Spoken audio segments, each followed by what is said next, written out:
It's the KQ Morning Show, 92 KQRS. I'm Steve Gorman. This is the KQ Morning Show. It is Monday, August the 28th. Good morning. That was Def Leppard with the song Photograph. Remember photographs? Not pics, not P-I-X, not pictures in your iPhone, but photographs. Yeah. And like the dude in the song, all I got's a photograph. Remember what it was like to not really remember what someone looks like? I mean, yeah.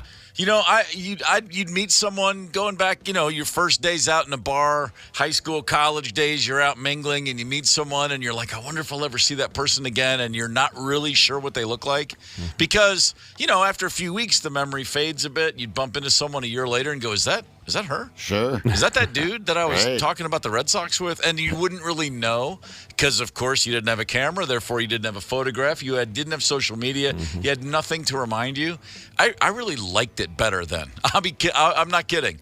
I love not immediately going, let's get a picture to commemorate this beer we had once. Right. I don't know. It just takes you out of the moment to do that. Does it not? A little bit? Or the anticipation, like if you're on vacation, of waiting like a week and going, I can't wait to see the pictures. Yeah. Oh, Right. That's the best. That was a big deal. Or, even just going home, Mom still has sorry about the dragon voice this morning, out howling at the moon. Attaboy. Over the Attaboy. weekend. But yeah, Mom has still a stack probably about as tall as I am of photo albums. Sure. Which is fun to go home and run through. But could you imagine, now when we sit down and go through the pictures with our kids, I have like 7,000 photos in my phone. Yeah, we That's stopped. not going to be fun for anyone. Our photo albums are really strong until about 2008.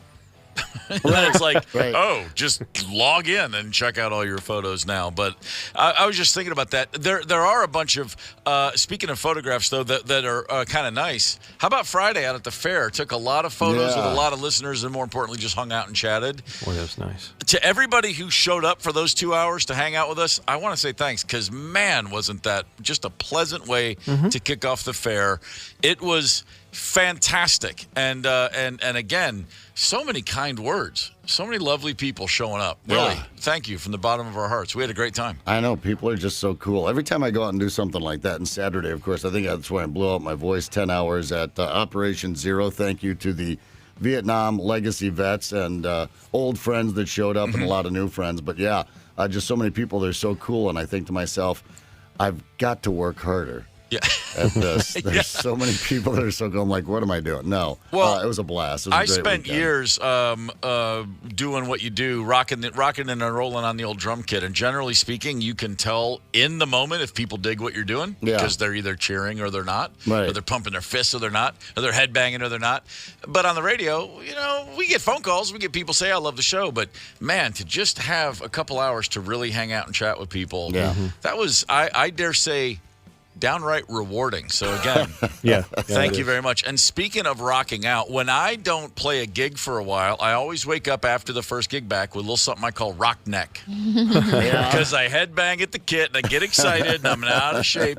There's a case of rock neck in the studio this morning, and it ain't this guy. It's Candace Wheeler has the rock neck. How was your rock gig over the weekend, Candace? It was awesome. Yeah, Tribute Fest was so cool. It was really fun singing on a big stage. I had so much Yeah. space to run around and twirl around, and it was windy. So, Were you running? Were you working it hard? yeah, and my neck does hurt. Are the Really YouTube bad. videos up? Do we have any YouTube on this? Oh, I'll show you. All right. My lower back hurts too, because Good Lord, old lady. when you go you gotta go What? She's bend showing. over. It's not a headbang; it's a waist bang. You're fully folding Yeah. over like a house of cards. How did it feel to see a sea of people? It was cool. It was really, really fun. Yeah, just a great event. So many great bands. There was an ABBA tribute band. That's what I was saying. Okay, Yeah. Tribute Fest. How many tribute bands were there? There were like over 20. Okay. Wow. Is there a one that I'm not going to ask you who the best was, but who was the best? I liked the ABBA tribute band because of their outfits. Well, sure. And were they hitting the harmonies? Did they Yeah, sound great? they were great. Absolutely is their name. Love it. Absolutely. I toured with a Welsh rock band called Stereophonics for a year, good friends of mine. And while we were on tour in 2003 and 4, one of their backup singers was in an ABBA tribute act that on their own would tour in Europe, and they were doing bigger business than Stereophonics. Oh, my gosh. They would do like 6,000 tickets in major cities. And when I was with there were some nights where we'd be like, hey, Anna, did you guys do more? They're like, oh, yeah, we played the bigger hall down the road. They're like Scottish ABBA singer. Because ABBA, it's like, yeah, well, we can see a current rock band in their prime, or we can go remember ABBA. And a lot of people would do that. And not a knock on Stereophonics, great band. But I'm just saying, the music of ABBA, it's got some legs. Oh, heck. I mean, I was an apologetic ABBA fan here for most of my life. And then you go to Europe, and they wear it on their sleeve. Yeah. I mean, it's the Beatles, then ABBA. I can hear the song SOS every hour of every day. And I always wanted to do it it's a great rock song waiting to happen. Yes. When that chorus hits, I mean, you can full volume, get some crunchy guitars going. It's just a matter of me convincing 4 other rock musicians it's worth our time. So that was, and where was the Tribute Fest, Candace? Duluth. It was in Duluth. Yeah. What's the next Candace Wheeler gig? The Chili Feed. Chili Feed, in 2 baby. weeks. So I'm going to have to find a nice boy to massage my neck in between. Well, you won't find a nice boy at the Chili Feed, but you'll find plenty of offers out there. And you'd think I don't have a voice today. Boy, wait till Chili Feed Monday. That's going to be a blowout. So that's a big old biker party they throw out near Ellsworth, Wisconsin, and it's free beer, free soda. My only question, and this might be a dumb question, is are like actual chili? There's actual chili there. All right. Absolutely. Not that I don't want to come over to see Candace's band, but if you're adding Candace's band and multiple styles and variations of chili, it's a hard yes. Got your chili covered, yes. Man, make no mistake about it. By the way, we were hardly the only people at the fair on Friday. Yeah. 164,741 folks went to the fair on Friday. Hey. That is absurd. I had no idea. I would have said like half that, maybe. I didn't realize. Holy crap. You don't realize, or I don't realize. Oh, yeah, that crowd of people, everywhere I looked, no matter where I went, it was that crowded, and that adds up to 165,000 people. They seem to set a record every year with attendance, too. They do. I was reading this morning that 270 is the record, which was the second Saturday, I don't know, 18 or 19, something like that. I'm forgetting that part. But I was out there yesterday, and I wouldn't be surprised if yesterday was up around that 250. I haven't seen Sundays yet, but yesterday, of course, it was beautiful weather, cool breeze, some cloud cover, a little bit of sunshine, or just the right amount of sunshine, low humidity, and it was balls to butts. What do they say? Butts to balls? Something out there. Soup to nuts. Ass to elbows. Ass to elbows. It was all out there, but just kind of a mellow, good vibe, not too sweaty, and just the right amount of bellyache. We went through about 7 or 8 different food items out there. I'll be back this week. I had plans to. We were on hand from 11 to 1, hanging out, talking to listeners, and just generally doing what we do. Couple beers in, a couple of pickle and cheese garnishes later, and I thought, I'm gonna when we finish here, my official duties are done. I'm gonna do the whole thing. I didn't do the whole thing. I did a little bit of the thing, and then remembered that I hadn't gone to sleep the night before, and I was like, oh no, I'm sorry. I have a 5-hour nap waiting for me. And I had to pull the plug, and I felt bad about it. I beat myself up about it up until I laid down, and then I felt great. But I'm going back this week, and I do have a checklist, and I am very excited about it. Yeah, you want to add the deep fried taco filled with pickles and cheese curds to that, I think probably, and definitely the pork chop on a stick. But I'll give you a few off the air. We have Mike Evans' Hollywood Report all ready to go here at 6:30. Hang tight. It's the KQ Morning Show, 92 KQRS. I'm Steve Gorman. This is the KQ Morning Show. It is Monday, August the 28th. Man, oh man, the NFL regular season is right around the corner. And Tampa Bay Buccaneers wide receiver Mike Evans joins us for the Hollywood. No, wait, sorry, that's a different Mike Evans. Now joining us for the Hollywood Report. Good morning, Mike. Hey, good morning and good morning. Welcome back. Hope everything's well with everybody and had a great weekend. Absolutely. The Minnesota State Fair opened up, Mike. You know what a big deal that is. Oh, I know. And the Minnesota, the Twins are 6 games up. Yeah, go figure. Wow. Good Amazing. ball club. Love Nuggets. So check this out. Britney Spears has fired most of her professional staff. Fired most of her personal staff. Fired most of her medical staff. But Britney did not fire ex-convict, 37-year-old Paul Solis. He's a housekeeper, works at the house. She basically assigned, among other things, to keep the toilets clean. And Paul has a criminal record, including disturbing the peace, child endangerment, driving without a license, and firearm charges.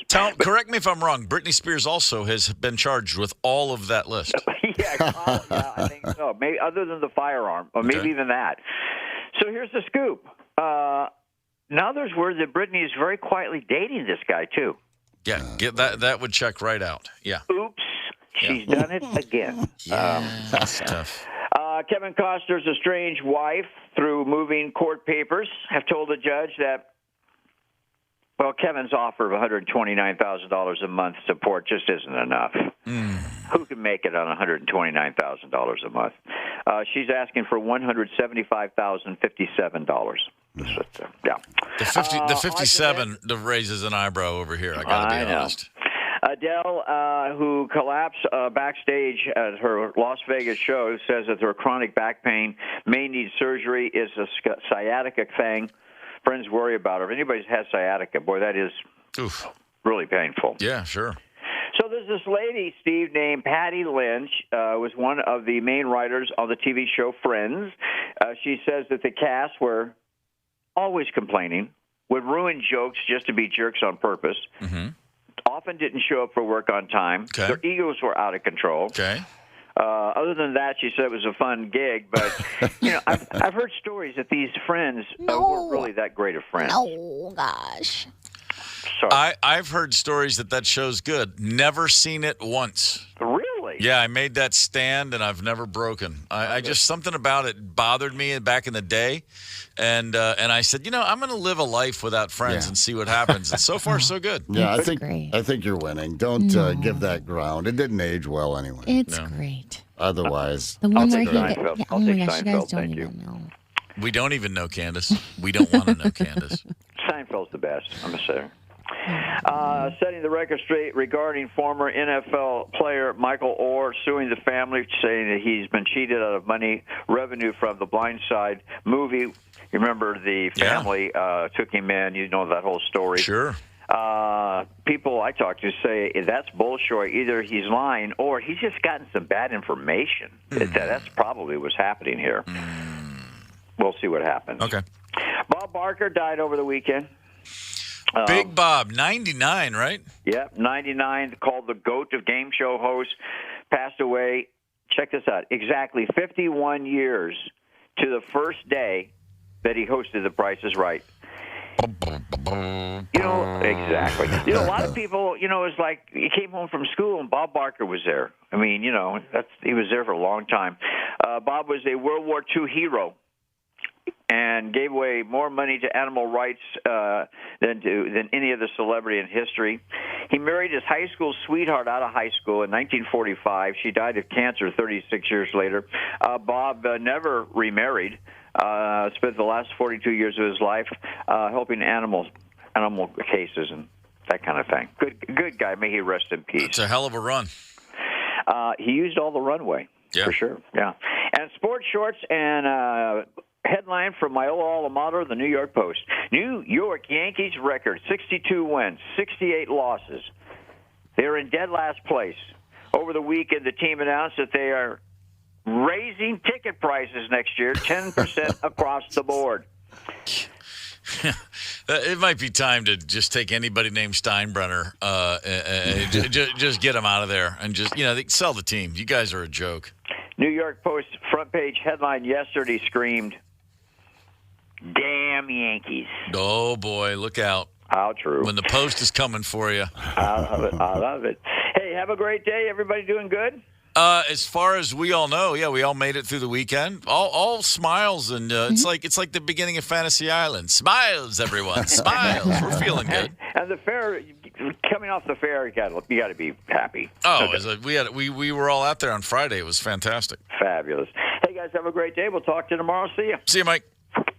Bob Barker, he wasn't on when I got home from school, but when I was sick, I had Prices Right on in the mornings where I grew up. And if on a sick day or a summer day, Man, we would rock some Prices Right in the Gorman household. Oh, yeah. Well, Mom was, she had her soaps. She was an As the World Turns. Okay. Yeah, CBS gal. Covered a lot of them. But Price is Right. That was her thing. I never missed Price is Right. So I was backstage at the CBS Television Center with I was going to be on the Sharon Osbourne show in 2003. Sharon Osbourne had a show. Oh, fun. A talk show, and I was there with this band, Stereophonics, Welsh band. We were going to play a song on the show, and as we're walking down the hallway, this backstage hallway, giant room, it's right there in Hollywood, the CBS Television Center at Fairfax and whatever, and I'm going down a hallway, and to my left, lo and behold, by God, is the big wheel from Price is Right. It's just there in the hallway. And I saw it, and I audibly gasped, and I ran towards it, and then out of nowhere, I hear this, "Don't touch the wheel," and the security guard's walking down the hallway. And I go, "Come on, man, let me spin it." He goes, "Absolutely." And he dead serious. He goes, "Absolutely not." And I go, "You're not going to let me spin the wheel? Are you serious?" And the guys in Stereophonics, they're Welsh, and they even knew what the wheel was. They were like, "Oh, man, that's the wheel from the show." Yeah. And I go, "Come on, man." He goes, "Absolutely not." I go, "What, am I going to break it?" He goes, "Maybe." I go, "Oh, you don't have a backup?" And the guy literally goes, "What? No." And I go, "There's one wheel?" And he looks at me and goes, "That is it." Yeah. And I go, "And you just leave it in the hallway here. It's not like in bubble wrap. It's not like in a big case." Put a tarp over it. It was just there. It was it's like you walk in and just see like a box waiting to be delivered. I was like, and the guy literally would not, I said, "Can I just put my hand on it?" And he goes, "Absolutely not." He was really put out with me. Wow. Well, it was, someone showed me, I saw a photo of it from the back one time. It looks like a high school float. I think they could probably slap one together over lunch if they had to. But yeah, the iconic wheel. We had one person from South Dakota. It was, I'm trying to remember, someone from church. I don't remember who they were. Friends of Mom or whatever. They were going to be on The Price is Right. Of course, South Dakota native Bob Barker. They're from Mission, Mission, South Dakota. Spent most of his life on the Rosebud Indian Reservation there along the Nebraska border. But anyway, so they were going, so it was a big deal. They make it to the final. They get to spin the wheel there. Oh, everyone does. That's right. Everyone gets a shot at the wheel. So it's their turn. Didn't make it around once. Oh. One of those losers. Man. That would be me. Don't even come back to South Dakota. Do you remember Bob Barker, before Price is Right, he hosted a show called Truth or Consequences? Yeah, absolutely. And it was such a different time. Because I remember there was a Hispanic man who was, he was a little tubby. Bob Barker went up, patted him on the tummy, and said, "Too many tacos." Oh, well. The guy's like, "Oh, yes. Yes. Sure, yeah. Which is probably literally true. Well, that's beside the point. Yes. Bob Barker, 99. Everybody that I know on Earth made the same joke. Kept it under 100, just right under. Like, didn't go over.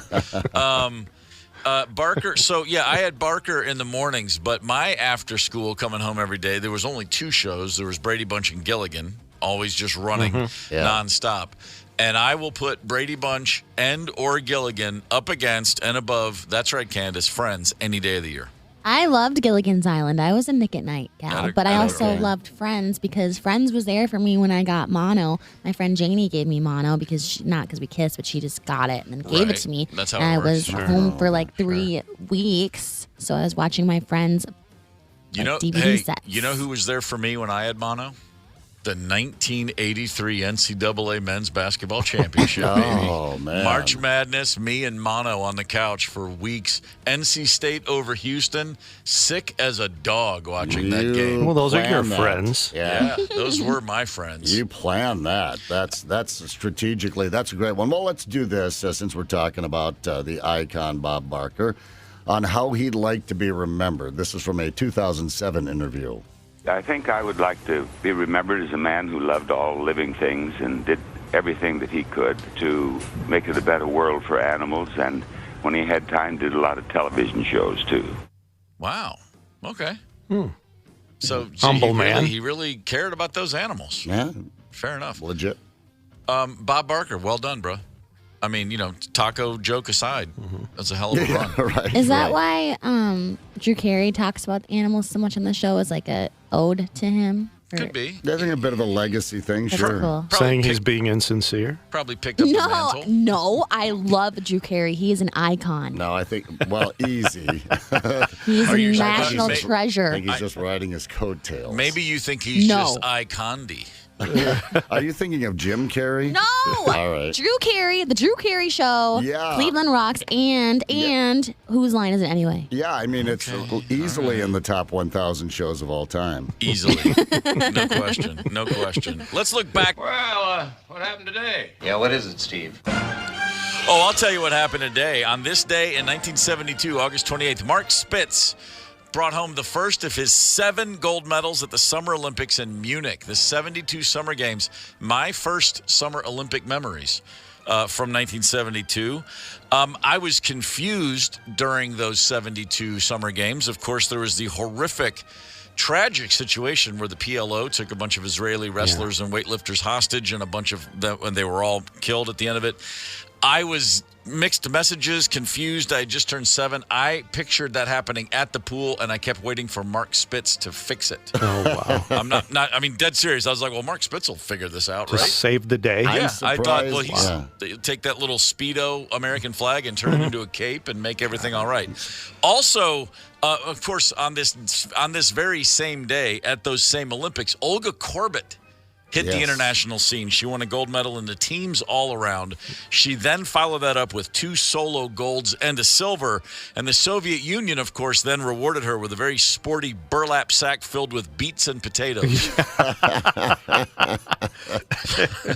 On this day in 1977, the great Pelé played his final competitive soccer game, leading the New York Cosmos to a win over the Seattle Sounders for the North American Soccer League Championship before 35,000 people in Portland, Oregon. There was the famous game at Yankee Stadium a few months later where he played one half for the Cosmos, one half for Santos, his Brazilian club team, but that was an exhibition match. But his final competitive game on this day in 1977, me and my 2 brothers were the only people in Kentucky who cared.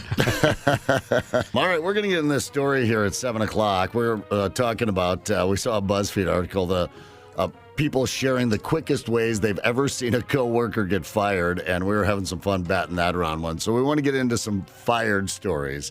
Entertain us, would you please? We'll share a few with you. You share a few with us.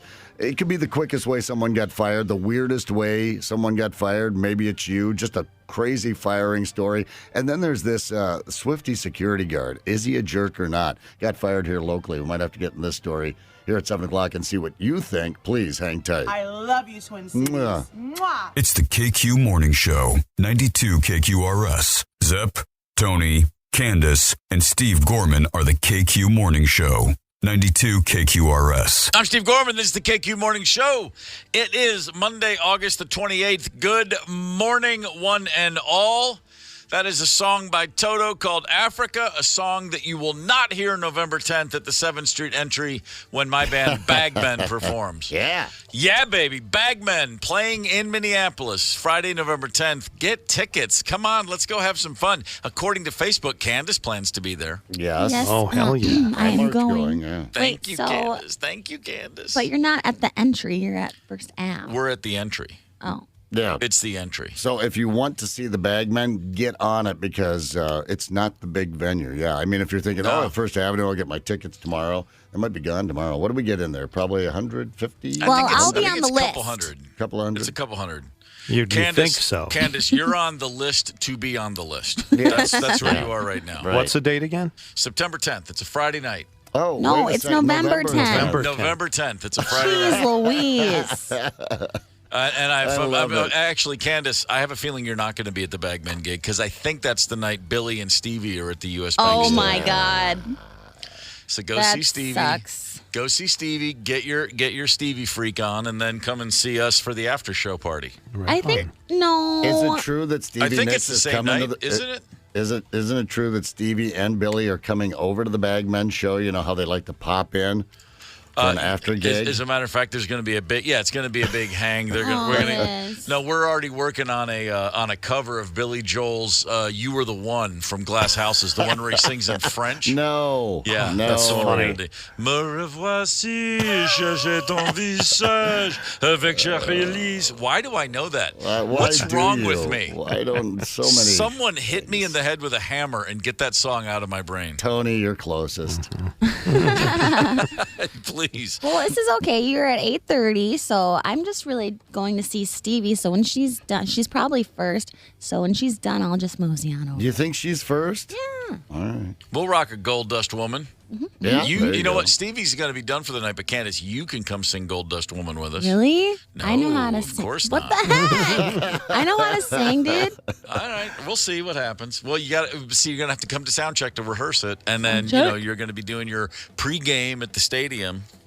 Anyway, anybody that wants to come see Bagman, we're going to have a good time. Yeah. That's going to be fun. It's a great venue. That's up close and personal. It certainly is that. Yeah. I'm looking forward to it. First time gigging in Minneapolis since 2019 for the kid here. Yeah, Nice. You're due. Yeah, Have you guys never played 7th Street? You're probably too big by the time 7th Street came up on the radar. The Black Crows, no. We first have a handful of times over the years. Yeah, sure. Yeah, good little venue over there. Yes, sir. Downtown Minneapolis. Looking forward to it. So far, so good for Bagmen because it's a 3-piece band. We started the band just a few months ago, and we've still maintained the lineup. We haven't had to fire anybody yet. So that's pretty good for a rock band. You get 3-4 months in and you haven't fired a guy in the band, it's pretty great. A lot of firings, as we mentioned earlier. We were discussing, there's a great article of people sharing the weirdest or craziest coworker being fired stories. We've talked a few times in the past about us getting fired, but sometimes when you see someone else get fired, it's pretty great. And the first one that came to mind for me, on the road, only because being in a band on tour, you see, it's not the average guy. It's not the corporate firing. It's not like security shows up and says, "Get all your belongings. We're escorting you from the building." Right. It's usually a little more dramatic, or it can be a little weirder. We did have to fire a bus driver once on the road in 1990, and we loved this guy. He was hilarious, and we felt like he was going to be our driver forever. And then one day, in the middle of nowhere out west. Now, back in the old days, let's go back 33 years. The Silver Eagle tour buses. Those were the classic tour buses of the day. Those things, the steering on those things was amazing. If you were on a straightaway, you could go hands off for miles. It would never go left. It would never go right. They were straight as an arrow.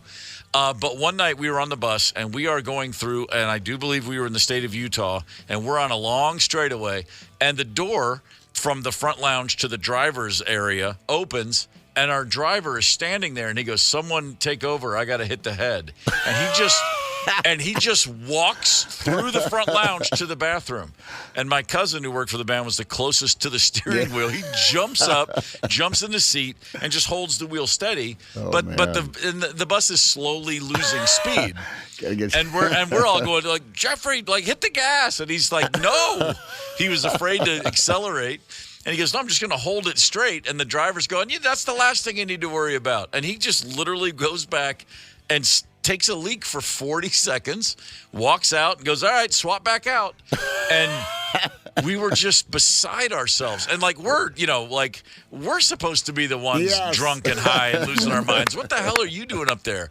And we did say afterwards, maybe we should get a different driver. Doggone it. Might have to let this guy go at the end of the run. Yeah, the craziest person on a rock bus cannot be the driver. Shouldn't be the driver. I love this one. A school bus driver let a middle school kid drive the bus. Really? Yeah. So this is a thing. Yeah, take the wheel, kid. Well, I don't know if he walked away from it or if he got the kid situated before he let the middle school kid. You suppose the kid, sure, why not? Jump in here, kid. It's not that hard. It's completely insane. 651-999 Rock is the Maple Grove Lock and Safe Talk and Text line. If you've got a story you want to share, feel free to crank up a phone call or a text. Yeah. We also had to let go of a sound man once, not because he was doing a bad job with the sound. He was actually really good, but because he repeatedly mentioned to us, "Guys, I work in studios too. If you're going to make us that second album, I could record you. I think I should engineer your record." And this is just one of those bizarre, Oh, okay, cool. Thanks, man. And then read the room. We all said thanks. It's over. He wouldn't let it go for day after day after day. He would mention that he was coming up to each individual member.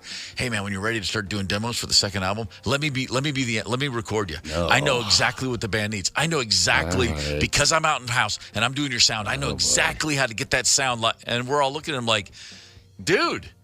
Chill. How about when we want to go to the studio, we'll hire someone in a studio, not a touring sound man.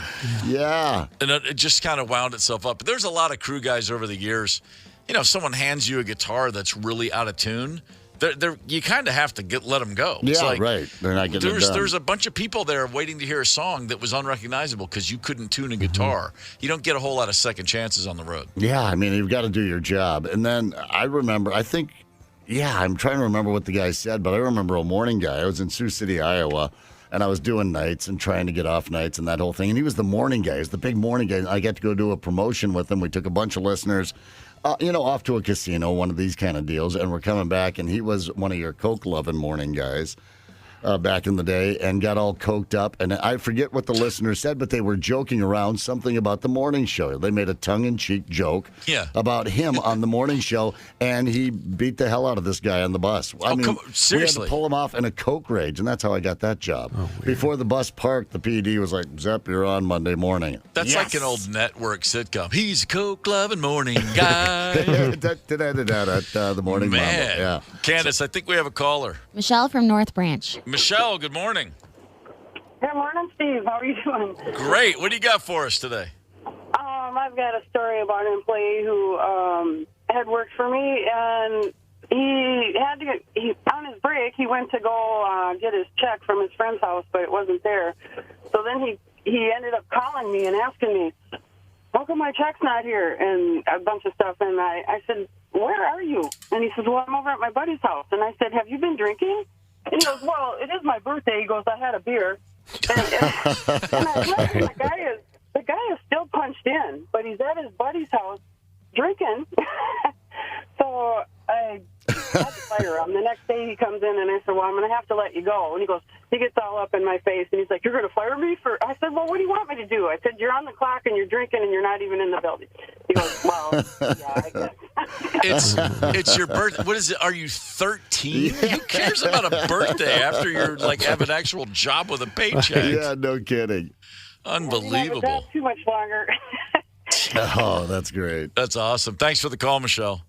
You're welcome. Bye. We had a sales guy at another radio station I was working at. He'd come in occasionally, and how's that sales call? The sales manager would always meet him, and he was underperforming. How's the sales call? It's great. Yeah, it went good. You still have pillow marks on the side of your face from where you went home laid down on the couch. Yeah. And then he said, you have a call here this afternoon. I'm going to drive by and make sure your car is there. I mean, you keep missing these sales calls. And so he drove by, and sure enough, the salesperson was parked at this business. He gets back to the office, gets a call from the business, and they said, hey, one of your sales guys is asleep out in our parking lot. Oh, strong. Strong. That was it for him. Here's one. During an annual sales meeting, a colleague got trashed on the plane ride there. Pressed his bare butt on the plane window as it taxied to the gate, hoping to moon some friends who had just landed nearby. A VP was on the plane. Dude was fired and immediately sent home. He never even left the airport. A VP without a sense of humor. Right. Go figure. Good morning. Have you got that Baxter file ready for the presentation? Nice ass cheeks.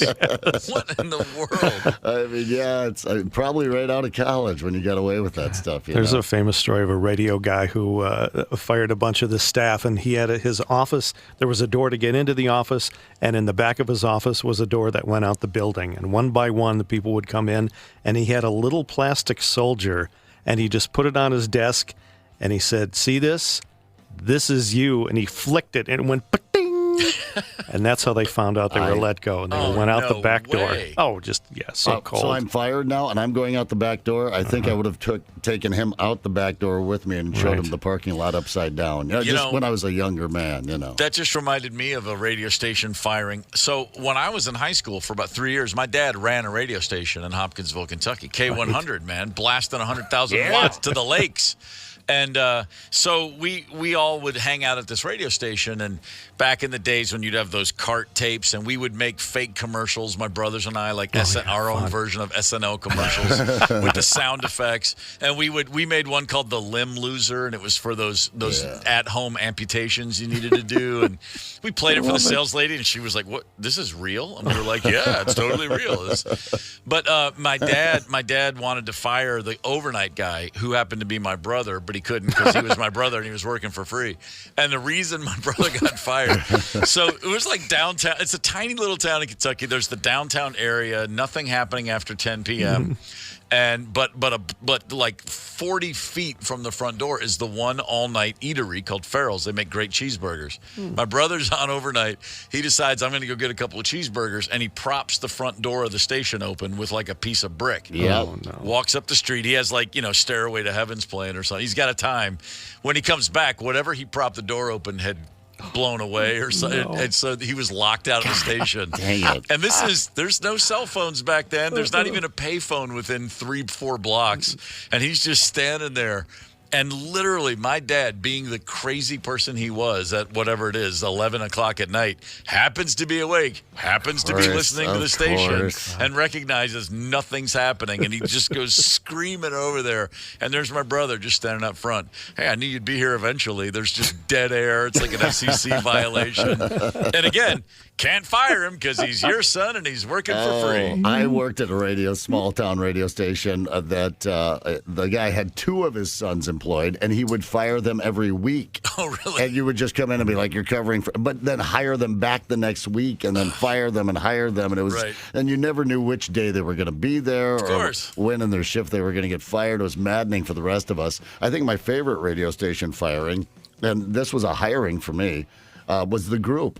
I showed up at this radio station in the lobby. I walk in, I sit down, and I'm there to start my first. We kind of did the over-the-phone hiring kind of thing, and I showed up, and I'm like, all right, yeah, I'm going to finalize a few things here. There's a few other people sitting in the lobby. I'm like, all right, busy lobby. And the general manager comes walking out, and he goes, "Oh, all right, what's your name? You guys, all right, so you're all starting today." And I thought, wow, all 4 of us have been hired today? This is, wow, what a thing.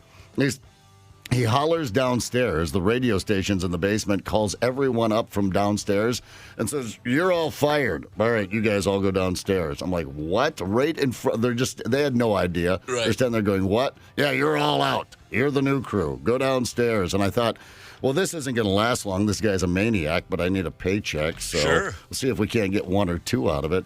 Lasted for about a year. Here's one. I worked in a restaurant when someone at the table wanted to return their Mai Tai. Their server took it in front of them, chugged a swig, and said, "It tastes fine."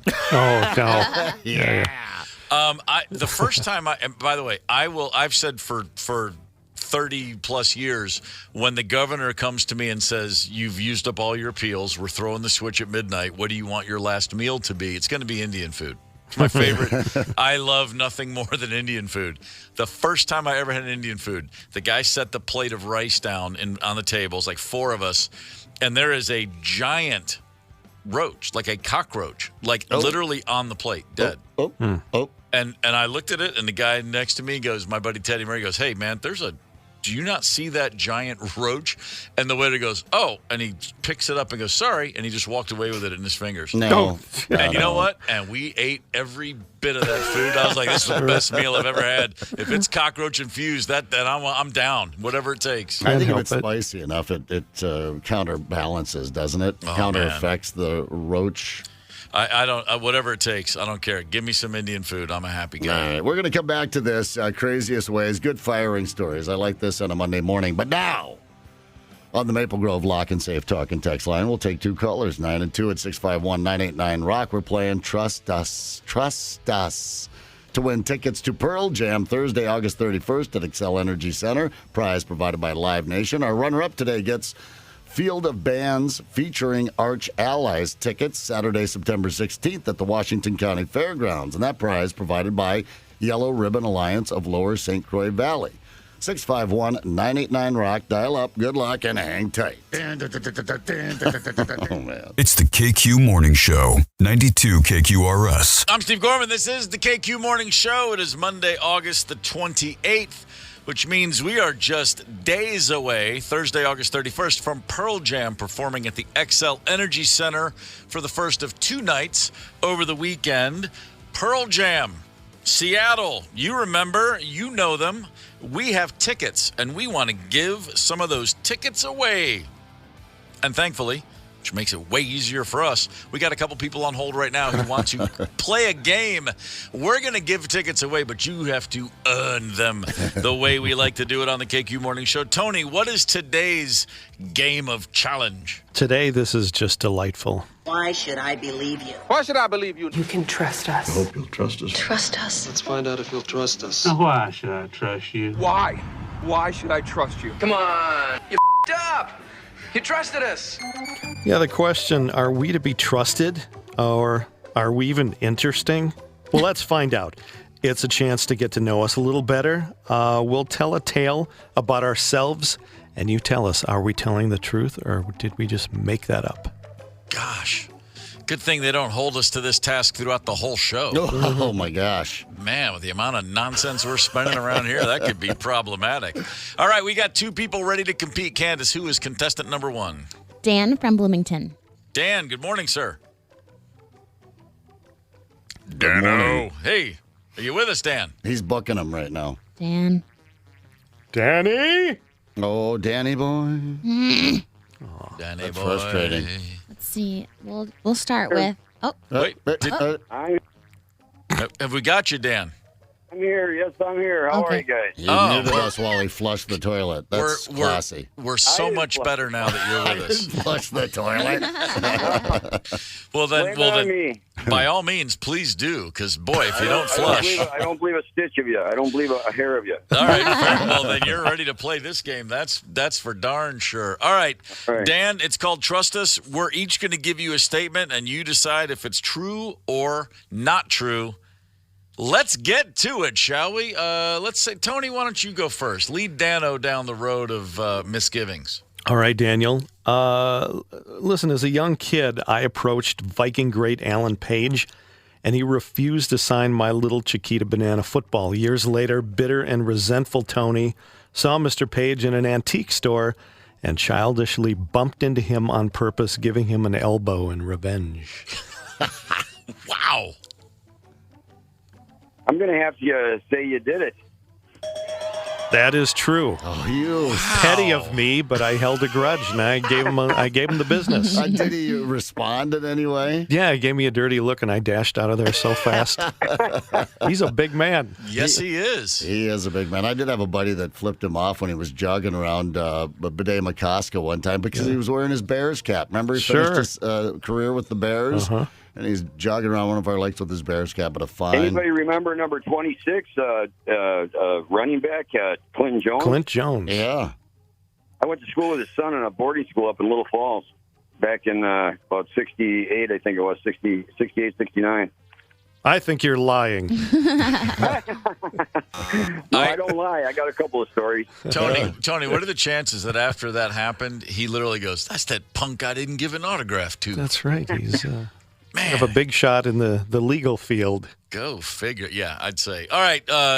Well done, Dan. You saw right through the thin veneer of Tony's humanity. Zepp is up. True or false? Trust us. Go ahead, Zepp. All right, Dan. I'm known for wearing my flannel shirts. A few listeners know. In fact, Rock and Rana showed up out at Operation Zero this weekend in a flannel shirt in honor of me. I'm wearing one right now. It's true that every single long sleeve shirt I own is actually a flannel shirt. Gosh, you're going to have to say yes. No, I've got a couple of sweatshirts in there. I knew that was coming. God dang it! I had to try. A Go to Sunday shirt too, a nice one for Mom. Go to Sunday. Sunday flannel. That'd be me. I get Dixon's. You ever heard of them? I like Dixon's. Yes, that's a fine flannel, man. That stuff doesn't tear. That wears well. I like my Dixon's. The first one I bought was a cancer shirt. Dixon had a cancer commemorative shirt. No, I didn't know that. So I started buying them, and I've been buying them since. Yeah, it's a damn fine shirt. All right, Dan, let's move it on. Thanks to the Dixons, folks. Wait, hold on. Did Dan get that one right or not? No, he did not. Yeah, I'm already. Yeah, I was like, wait, I think I already heard the buzzer. Okay, Candace, you are up. Tell Dan something that is either true or false. All right, Dan, this is kind of embarrassing, but I am terribly lactose intolerant. If I don't take a pill before I eat cheese, I have massive diarrhea and vomit everywhere. Strong. Candace, I'm going to have to say you do. No, I'm not. Oh. Sorry to disappoint you. I know I heard you say it before, man. One time you do all those ads. You do those ads. So Well, it just happens like a normal. Everyone has it sometimes. Yeah, no, she loves diarrhea. That's her thing. That's it. She wishes she had it. Candace has a bizarre. This is an episode in the game that you get them wrong and you win, right? Yes, it's opposite day. She's got a bizarre habit where when she's enduring a bout of diarrhea, she just speaks Norwegian. All right, Dan, here we go. I'm going to take you back to 1984 at a Mr. Gaddy's Pizza starving student buffet. I set the dorm record, 30 slices of pizza. True or false? 30 seems to be a lot. False. I'm sorry, sir. I ate 30 slices of pizza. Wow. In a it was a 2-hour sitting without throwing up. I put down 30 slices. They were thin, but still, it doesn't matter. It was 30, not super thin. Oh, it was thin. They weren't terribly thin. I shouldn't say that, but it wasn't like each pie was cut in 4 slices. But a regular pizza, 8 slices. I ate 30 slices. Did you end up with some acne after that, or went in with acne, left with acne? What kind was it? Yeah, Mr. Gaddy's. No, what toppings? Oh, just mixed, all sorts. It was a buffet, so it was whatever they brought me. My roommate Roy McMillan, he tapped out at like 27, and I was like, well, I can't just beat him by 1. 30 slices. All right, Dan, I'm sorry to say you went. No, don't be sorry. I'm doing good here. I'm losing it all the way almost. Yeah, well, you're 1 for 4 on those. Sit tight, sir. We've seen stranger things happen. You may still have those Pearl Jam tickets. Candace, who's contestant number 2? Lori from Lina Lakes. Lori, good morning. Good morning. How you feeling? I'm feeling great. I'm feeling like if I had had those questions, I'd be doing awesome. Oh, wow. Okay. All right. I like that. Feeling confident with what we've got so far. So you know exactly what we're doing. Tony, take it away. Lori is waiting to hear you lie through your teeth or tell a true story. All right, Laura, when I was in college, there was a writer's retreat weekend on the North Shore. 2 of the guest speakers were the founders of Ben & Jerry's ice cream, and everybody was kicking around ideas for names of flavors. I blurted out Chunky Monkey, and a year later, I received a personalized check for $11,000 and a mini freezer full of ice cream. Oh, gal, you should have made up a good one. Let's see. False. You are correct. I made that up. Yay! You don't know with Tony, At least I'm tied now. Man, I think we all wanted that one to be true. Me too. I know. You just don't know with him. Great. Wouldn't it be great to get that? Wow. Right. Okay. Yeah. If that was true, I'll just go ahead and tell you, I would only refer to you as Chunky Monkey from this day forward. I would have never called you Tony again. I like that. I would have bought you the tattoo. All right, Lori, here comes Zepp your way. Lori, I was once an hour late to a KQ morning show broadcast in Las Vegas because I not only passed out in the wrong hotel room, but in the wrong hotel, thus missing my wake-up call. I believe that. True. It happened. Attaboy. It happened. And whoever that lovely lady was out there in the world somewhere that let me crash in her room platonically on her couch, I love you still. Wow. Yeah, just found me Very wandering strong. the hallway looking for my room, so she... Oh, my God. I was making too much Platonically? noise. Yeah, I know. Well, it was. Great job, Lori. Better job, Zepp. Yeah. Yeah, that's strong. All right, Lori, here comes Candace. All right, Lori, on my, okay. Why do you laugh before I even say what I'm trying to say? I don't know. Okay, so the third toe on my left. That's why. Wow, on here my it comes. the third toe on my left foot is longer than all my other toes. And one time I was walking and I tripped on my third toe and I broke my tooth. Oh, good Lord. You tripped on your third toe and you broke your tooth? Yeah, I tripped. I fell down and I bonked my tooth on the ground. Again, was bonking. Okay, I will say that is false. Yeah, I'm not that weird. Wow. It turns out it's her third tooth that's long, and she broke her toe. Oh, my toes are perfect. Candace is, of course, Candace referencing the old Norwegian folktale that if your third toe's the longest, you are, in fact, a witch. I've fallen. Unbelievable. All right, Stevie boy. Lori, you're on a roll. All right, here we go. To satisfy the terms of a dare I accepted, from kickoff to final whistle of Super Bowl 28 in 1993. No, I'm sorry, Super Bowl 27, Cowboys-Bills. I drank exactly one case of Coors Light. 24 cans of Coors Light. Oh, I believe that. Yeah, absolutely true.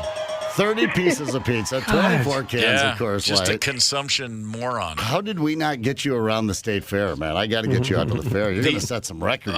My 20s were very different than my 50s, my friend. All right, fair enough. Well, Lori, you just you just hit for the cycle, 4 for 4. Congratulations. Lori is taking home Pearl Jam tickets for Thursday night.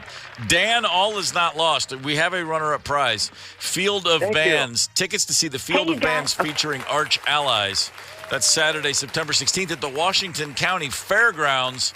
Bing, bang, boom. 2 winners today. Very well done, both of you. Hey, guys. Yeah. You guys. Yeah. That's my birthday. Thank you for the birthday. Hey now. Right on. Happy birthday. Thanks. I thought for sure that middle toe busted tooth was going to trip her up, but no. No. I wanted it to be true. But I've seen that middle toe.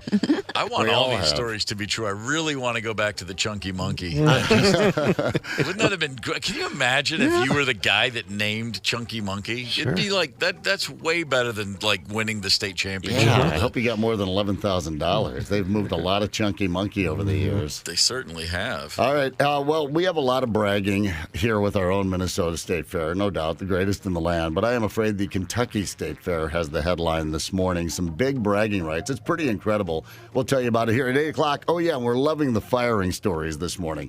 Keep telling us about those crazy ways that someone you know got fired, what happened. Any good old firing story this morning on the Maple Grove Lock and Safe Talk and Text line, please. 651-989-ROCK. Hang tight. It's the KQ Morning Show, 92 KQRS. Zep, Tony, Candace, and Steve Gorman are the KQ Morning Show, 92 KQRS. I'm Steve Gorman. This is the KQ Morning Show. It's Monday, August the 28th. Good morning. I hope you've had a chance to head over to the Minnesota State Fair. If you haven't, well, you got another week, a full week through Labor Day. What are we looking at on, what was it, Friday? 160,000 people went, something crazy like that? Yeah. An attendance record for the first 2 days. The fair is just getting warmed up, baby. So we had a good time on Friday. I'm going to make another run some point this week. Zep, you spent the day, was it yesterday or Saturday you were there all day? Out there yesterday with the Zep ladies. The Zep ladies, and you strapped on a feed bag, I'm assuming. We got after it. We, so we don't each get our own portion. We just get one thing, and then we share it. We gobble it down and on to the next thing. But nice. The deep-fried pickles with cream cheese, cheese on a stick, pork chop on a stick. We had that deep-fried taco with the pickles and the cheese curds. Yeah, those birthday cake mini donuts Candace mentioned. The Lutefisk Asian buns. Okay. Deep-fried Snickers and Oreos. Walleye mac and cheese. Wow. Yeah, walleye mac and cheese is definitely on my list. I've never seen, well, I have seen, but it's been years, and it was a child on Christmas. The joy in Candace's face as someone brought up some fried pickles the other day. Yeah, the Perfect Pickle. They brought us our own pickles because there's a new Perfect Pickle location over by the KQ booth in the north. There was a sampler platter. Yeah, they brought it to us. We didn't have to go and get them. They brought them to us. I'll never. She's just done. I can close my eyes and hear pickles the way that came out of your mouth. It was exhilarating. They're so good. Exhilarating, a touch scary, terrifying, but exhilarating. One out at the end of it. I had to balance that for a moment. So the Minnesota State Fair, we all know what's going on out there. It's a blast. The Kentucky State Fair, the Commonwealth of Kentucky, or as they like to say, the Uncommonwealth of Kentucky, It's technically not a state. It's a commonwealth, or it's a state and a commonwealth. I lived there for years, and hell, I don't know what it is. But, it's a nice place full of good folks. The Kentucky State Fair has a little something called the country ham. Well, Kentucky country ham's a thing. I grew up in an area where there was a very famous country ham purveyor, the Broadbent family country hammery. It's not really called a hammery, but that's what I called it. Country ham's a thing. If you're unfamiliar, we all know what ham is. If you're unfamiliar with country ham is something where they take a ham and then they add some salt, and then they'll put some salt in between the salt crystals, and then they add salt. Brilliant. And then they cure it, and then they add salt along the way. It's packed in salt, and then when you slice it and put it on your plate, then you add salt. What's the best way to eat it, and with what? Just with salt. All right. Just roll it in salt. A true Kentucky country ham, they have a thing. It's called the SDF, the sodium death factor, and they go, if you get to they want to keep it under a 1 billion to 1 particle of salt to person. It's an acquired taste. I'm just saying, man. If you like a salty ham, head to Kentucky and knock yourself out. Well, they have a thing at the state fair where they have a grand champion, the country ham, the top winning ham, if you will, and then it's auctioned off. The auction is for charity. There's a ham from Lyon County, Kentucky, Western Kentucky, right up the street. Used to go play against Lyon County in basketball for years.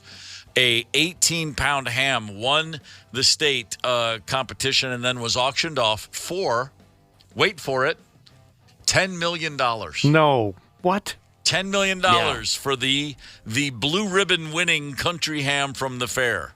Oh, my God. Yeah, that's crazy. $10 million. Now, again, it's all for charity. Yes. So it's not like you're saying this ham is worth $10 million.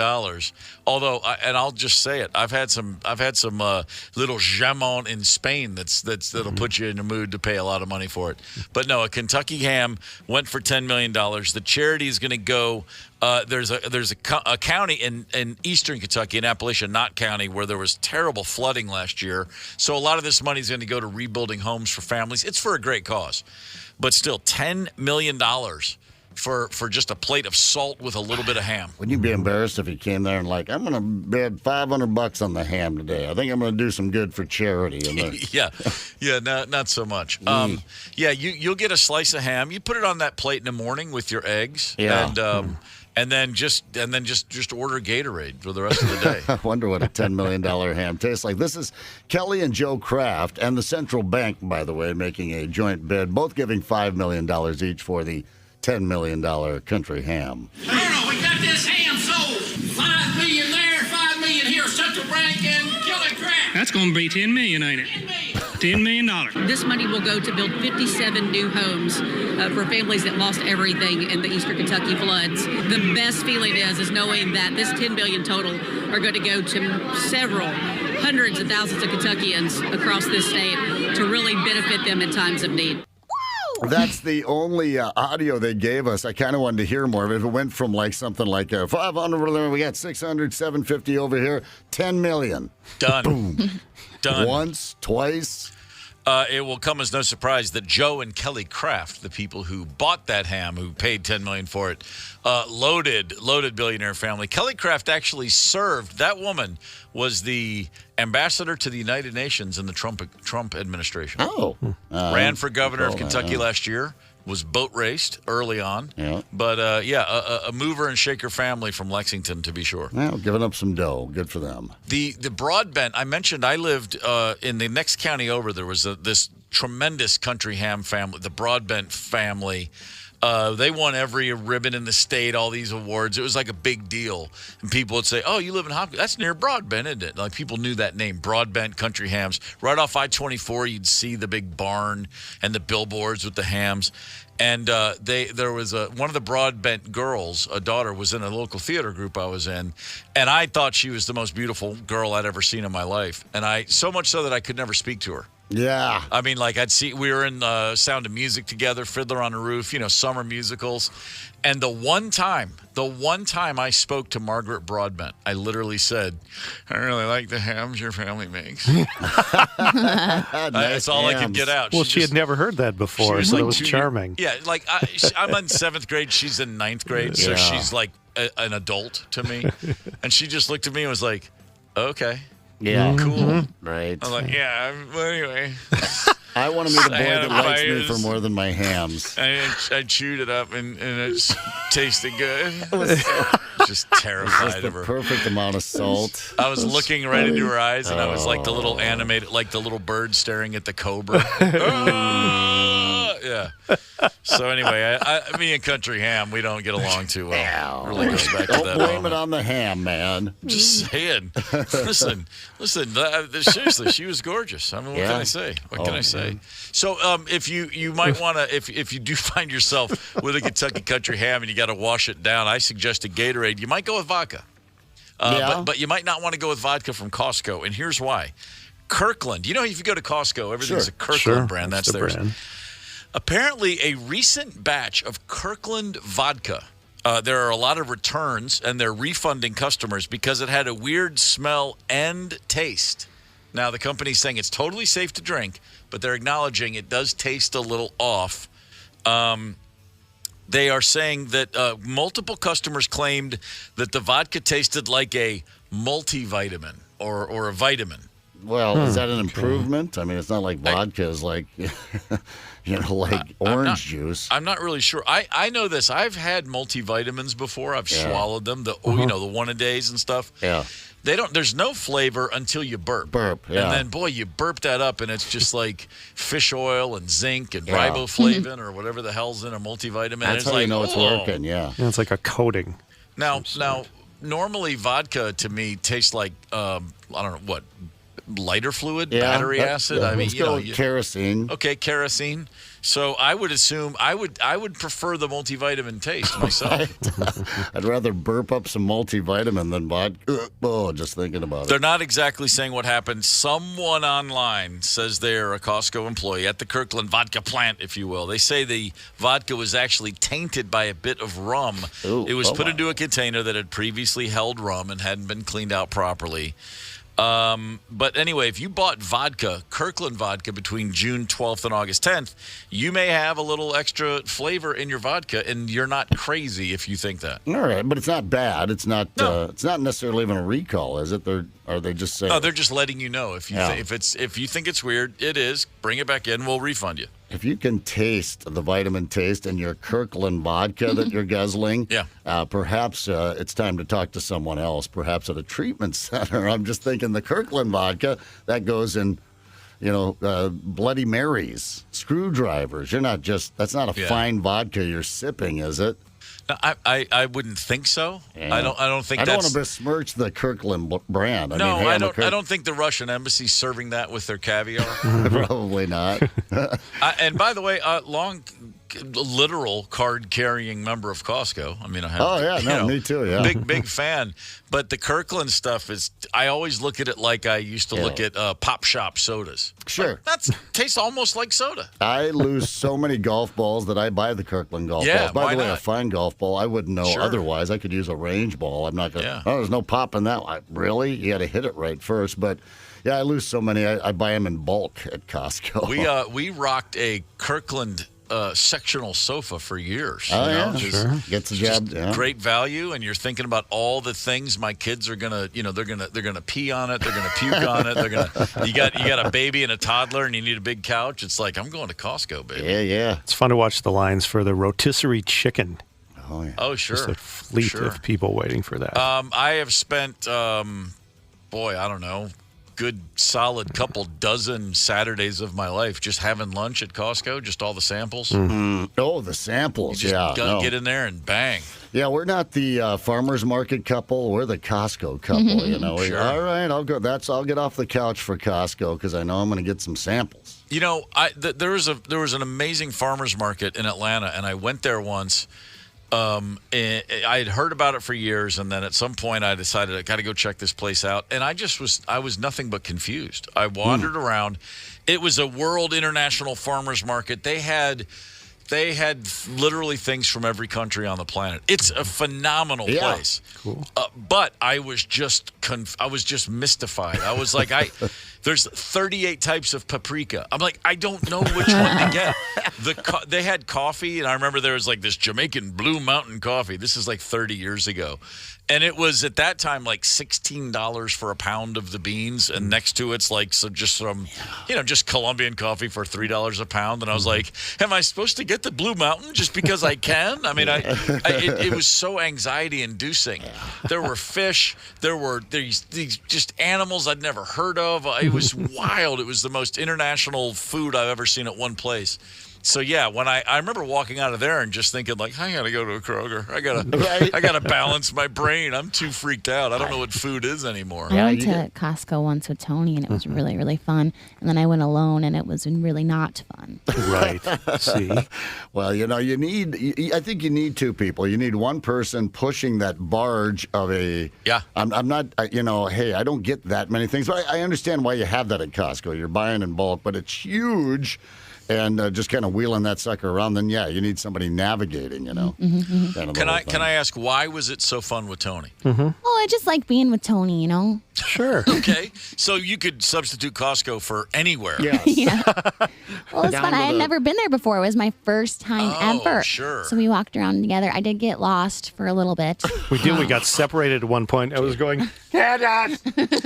You have to get on the PA system. Sure. Was she crying? What about a foundry? What about if Tony took you to a foundry? What's that? I'm not even quite sure, but it sounds melt foul. steel, right? I think there's like vats of boiling steel. Let's do it. What about a sewage plant? What about if Tony? That would probably be fun. Let's be honest. Lunch Candace, afterwards. have you ever considered asking Tony along on a date? Come on a date, like a date that I'm on. He can like you're on a date along. with another guy, and you're like, Tony's coming. Yeah. It's just more fun with Tony. The three of us are going to observe sometime. We're going to hide out when you're on a date. I feel like I already did. Enough said. No, you're right. No. Does anyone believe for 1 second that the guy or gal at the exit door at Costco taking your receipt and running a Sharpie line through it has any idea? Are they actually doing anything? They're kind of. I like it when they give me the 1001, 1002. I'm like, I know you're not really looking at it. What are you thinking about right now? What's going through your mind? And by the way, when you box your own stuff, I'm like, I can hide items in there. There's no way you're getting a 1-to-1, looking at that receipt and matching it all there. There's just no way. No. It's a quest of mine to confuse that person. Yeah, no doubt about it. It's a whole thing. Well, you know what? I got to believe they're making some money on the back end. There's got to be something to that. Yeah, no kidding. I'm on the KQ Facebook page right now, and the post we put up this morning is just tell us about some crazy getting fired. I forgot why it even came up, but just getting fired stories. You got fired. Crazy stories. Denise, I once worked at a job where a coworker was immediately fired when the FBI showed up to escort him out. He then tried to escape out the back stairwell. They caught him. He'd been stealing customer credit card numbers. Oh! Yeah, he used them by having lunches delivered to the office. That sneaky little dog. Man, no kidding. I like this one. I saw a coworker once make a big boobs gesture as our boss's wife walked past. While our boss was right behind her. 5 minutes later, he was out the door. Let's hear yours. Maple Grove Lock and Safe Talk and Text 651-989-ROCK, or get on the KQ Facebook page and hang tight. I'm sorry, did you say something? It's the KQ Morning Show, 92 KQRS. I'm Steve Gorman. This is the KQ Morning Show. That last song, Pat Benatar's We Belong, of course. Do we belong in the ocean? That's a question I ask myself on occasion when I find myself there and I allow things to freak me out, like the possibility of jellyfish or shark bites or anything like that. How about this? On Friday in Tampa Bay, a woman named Christy O'Brien, she's a nurse. She was in knee-deep water in Ruskin, which is right near Tampa Bay. Mm-hmm. She leaned back to get her hair wet and felt a very intense pain. A stingray had pierced her back. Ouch. With its poisonous barb. and it was still clinging. She said, I tried to stay as calm as I could, but I was certain that I was going to die. She said she immediately thought about the crocodile hunter, Steve Irwin. Sure. Yeah. Mm-hmm. Very famously in 2006 was killed by not a crocodile or anything but a stingray's poisonous barb going right into his heart. She did not, however, die. Emergency crews, they showed up with shears to cut the fish at the base of its tail. The stinger is located. They rushed her to the hospital. Her husband set up a GoFundMe showing the venomous spine still embedded in her upper back. Ouch. Wow. It was about 3 inches deep, narrowly missing her lung. The doctors are saying it's too early to tell, but there could be nerve damage. Man, I mean, what are the chances? I've seen stingrays plenty of times in the water. They generally want to just get the hell away from humans, and it is so rare they use that stinger against a human, but here it is. This is the second time I know of this has happened. First, crocodile hunter in 2006, now a nurse in 2023, and now terrified of stingrays. Yeah. So she was hanging her head into the water, letting the hair go. I wonder if that looks like I'm thinking about my old fishing lures, right? Does that look like a stingray lure? What do they eat? I don't know. The stingray's like, oh, there's one. I mean, geez. That's the thing about growing up in the Midwest like I did, and I've had a chance to get out and do some hunting and fishing in other places. You're obviously, Steve, very familiar with the Southeast. Down there, hog hunting and gator country and poisonous snakes, and then you get out in the ocean, there's all that stuff. Yeah, my comfort zone on lakes. Every once in a while, I think, what if a muskie comes up and bites my toe? Or if I'm out deer hunting, I think, what if I fall asleep in my deer stand and fall out and hit the ground? But nothing is hunting me. No, they do say if you're worried about stingrays, the stingray shuffle. This is according to the Florida Fish and Wildlife Conservation Commission. I'm going to say fake news. The stingray. No. That's what they call. Trust us. As you are wading out into the water, if there are stingrays nearby, don't lift your feet. Okay. Keep them shuffling along. Stingrays will sense that and clear out. Oh, so it doesn't startle them. Right. You don't want to startle one.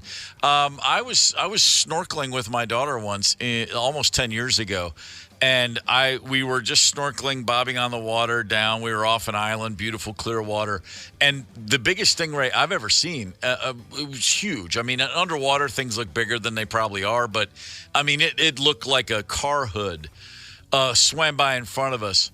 And Marley was like 12, and she lifted her head out of the water, and I looked at her, and she went, stingray, and then put her face right back in the water to watch it some more. And I was like, that a girl, don't be afraid. It was cool. And I had to make sure I didn't let on to how afraid I was, because just like this woman in Florida, first thing I thought, that's what killed the crocodile hunter. Dude, I was so obsessed with Steve Irwin. I loved him. I got a book from my mom for Christmas, and I read it in like 2 seconds. I think I still have it. I just loved him. I don't know. I thought he was the coolest guy ever. Do you like his daughter? Yeah, Bindi. Yeah. Yeah. Yeah. It's the Steve Irwin. It's the shorts with the socks pulled up sometimes. Right up to his knees. He had that mush mouth Australian accent. After a while you're like, what is he actually saying? Are those words, or are they just Neanderthalistic burps coming out of his mouth? I couldn't figure it out. Oh, it's gorgeous. Look at this one. Great. Very exciting though. Yeah. It's contagious. It's contagious. Steve, I remember I was on a JetBlue flight shortly after Steve Irwin's death, and I was watching because they had live TV, which was still very exciting for me in 2006, on a plane, and I was watching The Daily Show, and Norm Macdonald, God love Norm Macdonald, was doing a bit about Steve Irwin being killed by a stingray. And I'll never forget it. And he was like, can you imagine the crocodiles talking afterwards? And you hear someone got Steve. We got Steve finally. Really? Who did it? Was it Larry? Was it Mike? No. It was, he goes, no, it was Jimmy. The stingray? Come on. And how upset the crocodiles were that it wasn't one of them that brought the guy down. Yeah, right. It was fantastic. Oh, that's great. And he was always, and he would defend him, of course. Oh, that little snapper sunk her teeth right into me. I don't blame her one bit. Yeah, of course. Yeah. Of course she did. I got way too close. I'm obnoxious. I got right in its face. She's doing what she can. Adders, most venomous snakes hate Australian accents. That's why they all live here. They're here to distinguish us all from the planet. Yeah. Hey, let's talk about this really quickly because this is a fascinating list, and I really want to get you guys' thoughts on this, specifically, Candace. Awkward situations, common situations, and I want to know if you guys find these to be awkward or not. All right, you ready? Okay. Number one, when a stranger asks you for directions. Apparently, a lot of people find that awkward. They're worried they might mislead the person or not be clear. I don't struggle with that. Do you, Candace? If someone comes up to you today and goes, "Yeah, I'm trying to find, X, Y, and Z here in Minneapolis," or do you struggle to give them directions, or is it a normal thing for you? No, that sounds nice. I feel like no one does it anymore because everyone has their cell phones. Yeah, but, right. Yeah. But yeah, I would be obliged.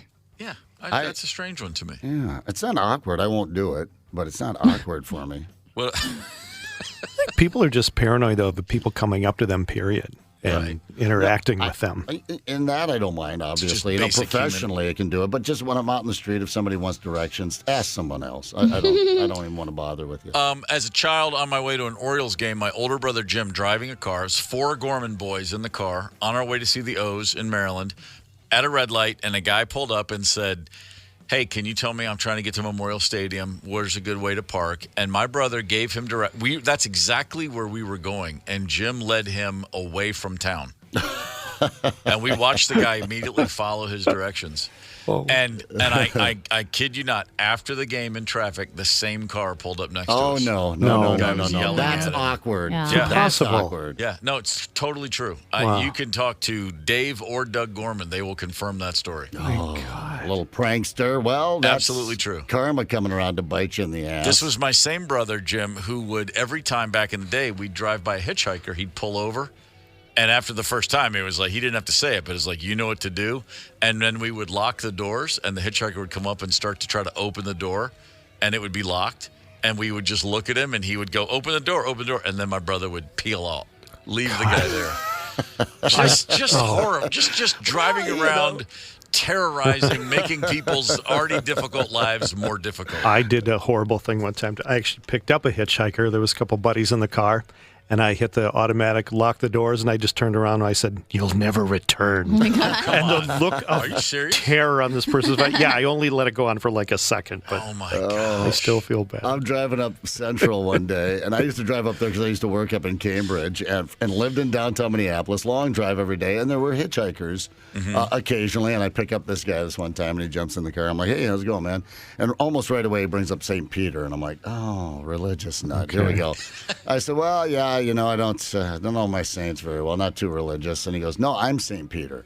I said, "Oh, they call you St. like a nickname?" He goes, "No, I'm St. Peter. I'm reincarnated." And I'm walking. I'm like, "Oh my God." Oh, boy. So I did the old, I was just going up here to the gas station to get a little gas, and I'm headed back the other direction. So we'll drop you here, bud. But yeah, that happens sometimes. Yeah. There's a crazy. Yeah, maybe so your brother might have dodged a serial killer.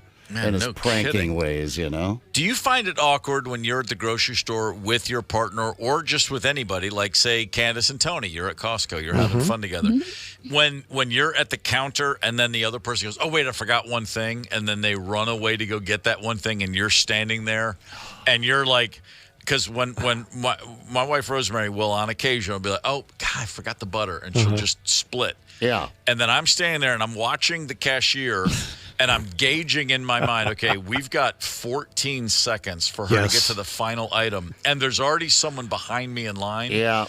I will admit that gets my heart rate going. I'm like, oh, for God, because I got to look at a stranger and go, my wife's getting the butter. It'll just be a few extra moments. You know what I did in that situation? Because I was left hanging often by someone that would do that. Not often, but like the third time it happened, that's often enough. Yeah. I said, "Go ahead and ring us out." I rang him out, let everybody else come through, and I made her get back in line. I was like, "Just jump in line with the cheese slices." It happens. Yeah, that happens. Now it's okay, though, because Rosemary's so cute. They're not going to get mad at her. No, but they'll get mad at Steve. No, yeah, exactly. No one shares. I'm get away with murder. behind him. I'm like, she's literally, I'm like Bozo the Clown standing there. People just want to smack me because of the look on my face. Steve's like, you know what butter is good on? Yeah. It melts really nice on potatoes. Have you ever had country ham? It's very salty. And you know you what? won't believe how salty it is. You know why I'm twice as angry with Steve if he's in front of me and this is happening? Because he doesn't have to go through it, because I'm looking at this guy and I'm going, he's not even married to her. You don't have to, because he doesn't have a wedding ring. Oh, there it is again. You don't even have to put there up it is with this. again. I'm sorry. I open wounds, don't I? Gonna have to replace that thing. It's gone. It's a lost cause. By the way, don't think I haven't been walking lately. I'm still convinced I'm gonna find it. Although I'm such a, I'm such a pussy, because I certainly didn't bring it up when I was around Rosemary on Friday. Nick's no jokes. Around Steve, that's fine. On the air, that's cool. Sure it is. I'm going to find that damn ring. It's like a parking space. I will always find a parking space. And when I don't find one, I just forget that I couldn't find one. To this day, I'm like, I'm the king of luck with parking spaces. Yeah. Well, that's why you buy one, because as soon as you buy one, you'll find it. Yeah, wow, good point. You're exactly right. Maybe I should just tattoo. I'll get my first tattoo. Will be if I get a tattoo to take the place of the wedding ring, it will be a tattoo of Hervé Villechaize wrapped around my index finger. The actor who played Tattoo on Fantasy Island. Hervé Villechaize. That's going to be... I got a good buddy named... he writes, singer-songwriter Blue, B-L-E-U, put out a bunch of records over the last 20 years. Phenomenally talented gentleman. And he has a large tattoo on his arm in block letters that says Tattoo. Oh, that's funny. That's his tat. I like it. Should say arm. Could say arm. That would work. I still do this occasionally. Here's my one last thing, and this is awkward because I find this. The only time I use cash is when I'm buying a lottery ticket. Right? Yeah. I mean, everything else is just now it's like bank, bank, bank. And I don't have a normal wallet. I just have a bunch of my license and a couple credit cards and my cash all held together by a hair tie for the front pocket. It's just how I've rolled for years. And so I'll pull out a wad of ones. I'll have one Powerball, please, with the power play. And I put 3 singles down. Or if I have a 5 and I have to wait for the change, then I have to get the $2 back. And then I want to put it here's the thing. My cash has to be aligned properly by denomination and all facing the same way. It's got to be in order. It's got to be in order. That's a real thing. And so I will stand there and put it in order, and then I have to wrap it, and I have to bunch it up and put the hair tie around it and secure it. And that takes all of 7 seconds, but in a cash-free world, that feels like 7 minutes. Oh, yes, right. And every time, and I've noticed this lately, only when I buy a lottery ticket do I use cash, and that's when I'm like, got to do it fast. Hurry. There's a guy behind me with a bag of peanuts. He wants those peanuts bad. Yeah. What's this guy in front of me doing? Is he using cash? Oh, for God's sakes. Yeah. And but speaking of that too, if you guys want to do this as an experiment, let's go to the grocery store every couple days for 7 minutes. I guarantee you, in less than 10 trips to the grocery store, I will be behind someone in line writing a check. Oh, jeez. Yeah. I find the check writers. It is phenomenal. If I don't do self-checkout, chances are there's going to be someone writing a check in front of me. And every time I'm like, seriously? Yeah. I don't know if this is recent for you, but the reason I bring that up is I experience that from time to time because I go to the grocery store when we get done working. Yeah. That's a great time to go to the grocery store. Great time. Monday at 11 a.m. Great time to go to the grocery store. Who else is at the grocery store Monday at 11 a.m.? Some of the oldsters are out, and they've got the checkbook. And, they do the writing, and they also like to get into a little conversation, too. A little bit of conversation, at the checkout, and who's going to rush off a sweet old lady? But I'm glaring at you, Missy. There's a chain of grocery stores in the Netherlands that are specifically, there's a chain where at every one of their stores, there is one checkout lane specifically for people that just need to chat. What? And basically for a lot of older people live alone, and it's the slow lane, and so the person's going to say, "What's going on? How you doing?" And the average person takes 10 minutes to check out, and they just have a conversation. I feel like they're too. It's really lovely. I see where Minnesota Nice comes from because it's Scandinavian, the Netherlands right there in that neck of the woods. It's all the same lineage. Yeah. And we were talking on Friday. before you joined us at the fair, we were talking about parallel relationships is a big thing over in the Scandinavian countries where you're in a marriage, but you know how the sex can get after a certain amount of time. So what they do is they have parallel relationships, and then they just have a sex partner, just a fun sex partner, and then their spouse. And I just feel like sometimes they're being more accommodating than we can understand here in America. That's an emotional intelligence I'm nowhere near ready for. Yeah, no doubt. Nope. Nope, you first. Okay, I'll go first. 92 KQRS is live at the Minnesota State Fair through Sunday. Stop by the KQ Outdoor Lounge at the corner of Cooper and Lee. You can pick up brand new KQ gear. We'll have a chance for you to win a Liberty Safe or airfare to your destination of choice. Plus, every day you're going to have a shot to win $100 in free groceries. Yeah. Complete contest rules at 92kqrs.com. All of this sponsored by the good people at Minnesota Roofing Company. Outstanding. Minnesota Roofing, we had a lot of fun with them on Friday as well, giving away that big safe out there. It's a beauty, man. That is a nice safe. Get out and get registered for that today. So we were talking about firings today. When you started reading that, I jumped over to the KQ Facebook page. A bunch of fun new posts about getting fired, someone that was just some weird firing. If you want to chime in this morning, 651-989-ROCK. Also, we got to get in the story. Did a man get struck by lightning twice in 5 minutes? There seems to be some skepticism out there. We're going to dig into this story at 9 o'clock. Hang tight. Oh, golly, who can understand that? It's the KQ Morning Show, 92 KQRS. Zep, Tony, Candace, and Steve Gorman are the KQ Morning Show, 92 KQRS. I'm Steve Gorman. This is the KQ Morning Show. It is Monday, August the 28th. Good morning. The Minnesota State Fair, it's packed. Boy, it was fun, though. Yeah. We had a great time out there on Friday. Thanks to everybody who swung by to say hi to us here, folk from the KQ Morning Show. We really enjoyed ourselves. I'll be back at the fair sometime this week, and a time to be determined later. I have a lot of ground to make up for. I hit the wall hard after we spent a few hours in the sun drinking beer. Oh, my God. Oh, yeah. Yeah, what'd you think of the pickle beer? Pickle beer was way better than I would have imagined. And I like pickles, but I just thought, I'm not sure. Real good. Yeah. And then that German Pilsner, also real good. Woo. Every one of them I had. And having not really slept the night before and then flown in early, and I was just, I needed a 5-hour nap, and so that's what I did after. But I'll get back this week.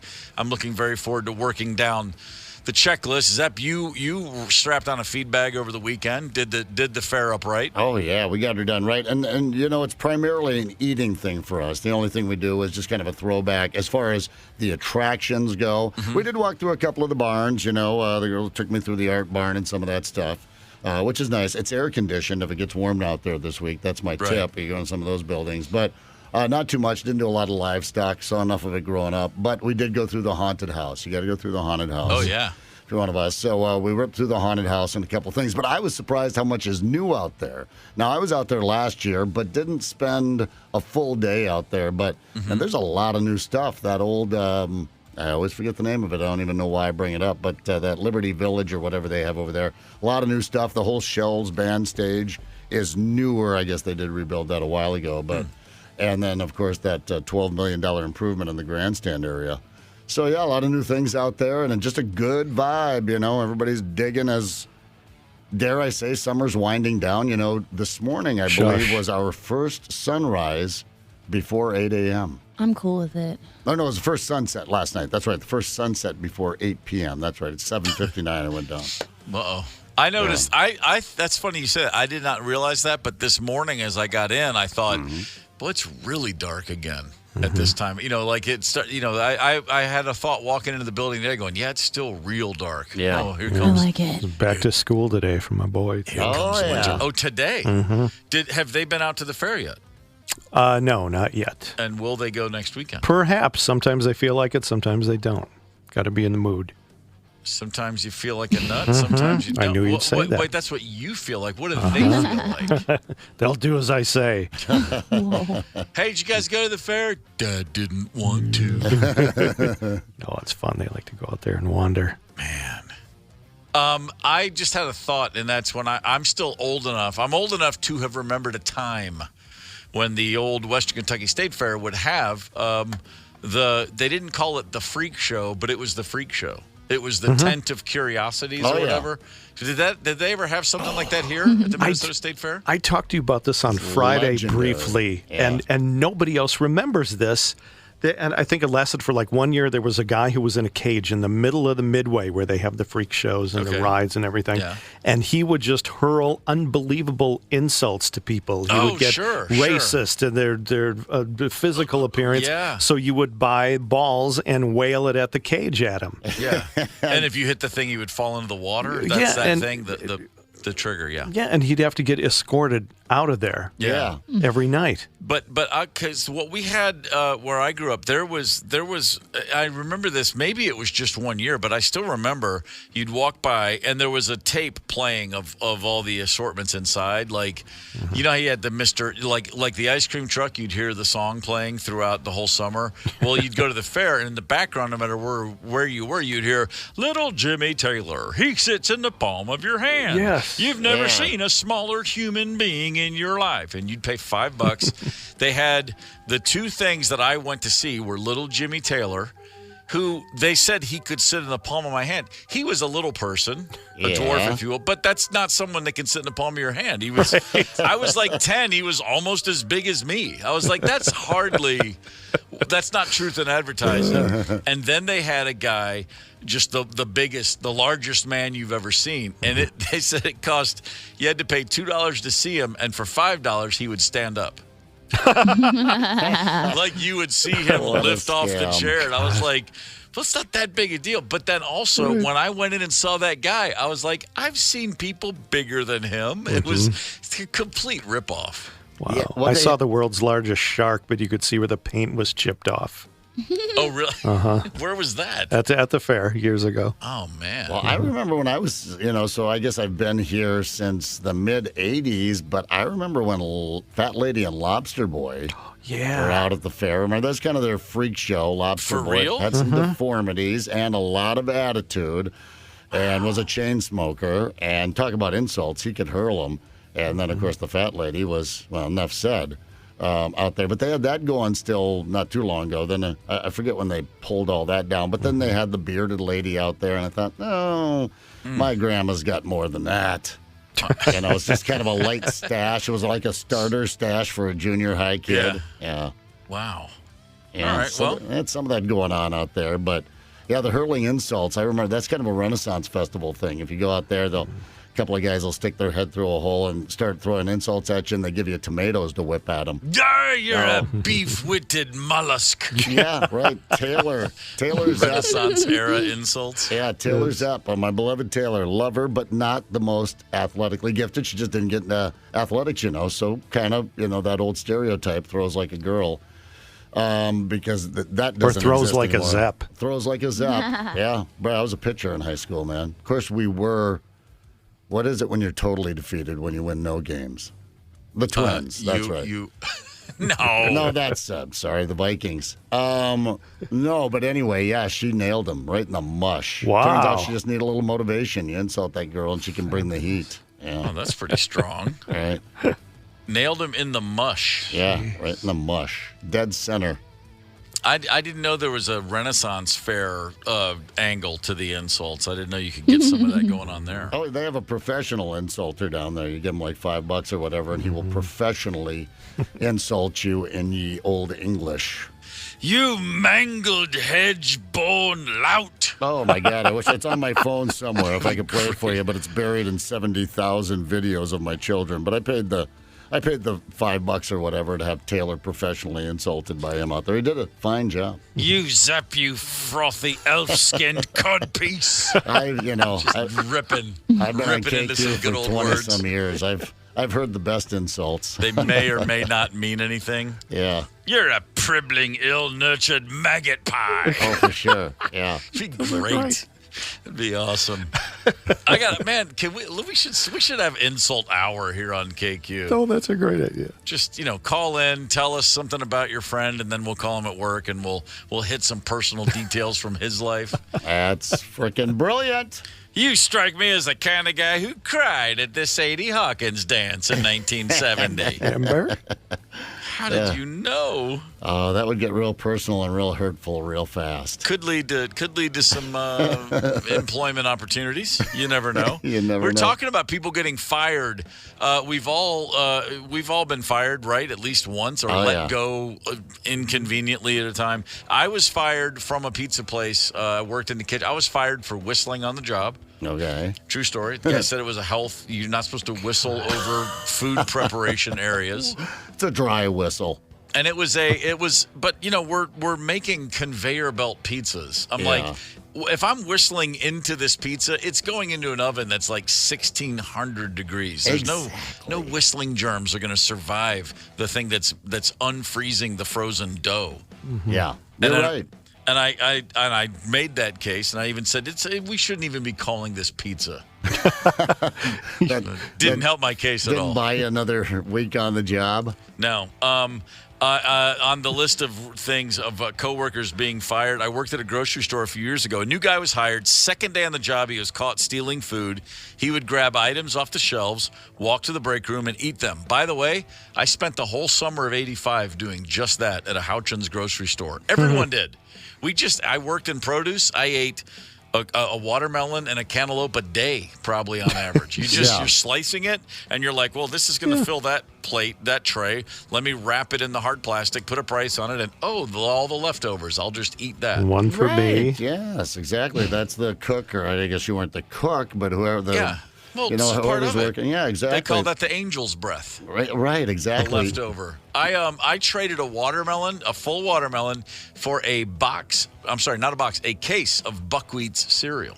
I got a six or eight boxes of Buckwheats in a box for one watermelon, and we're trading it as if it's ours to trade. Wheeling and dealing. You stock the shelves. You got how about some Buckwheats? Yeah, man. You got a watermelon? Yeah, it's fresh. Here you go. And we just made the deal.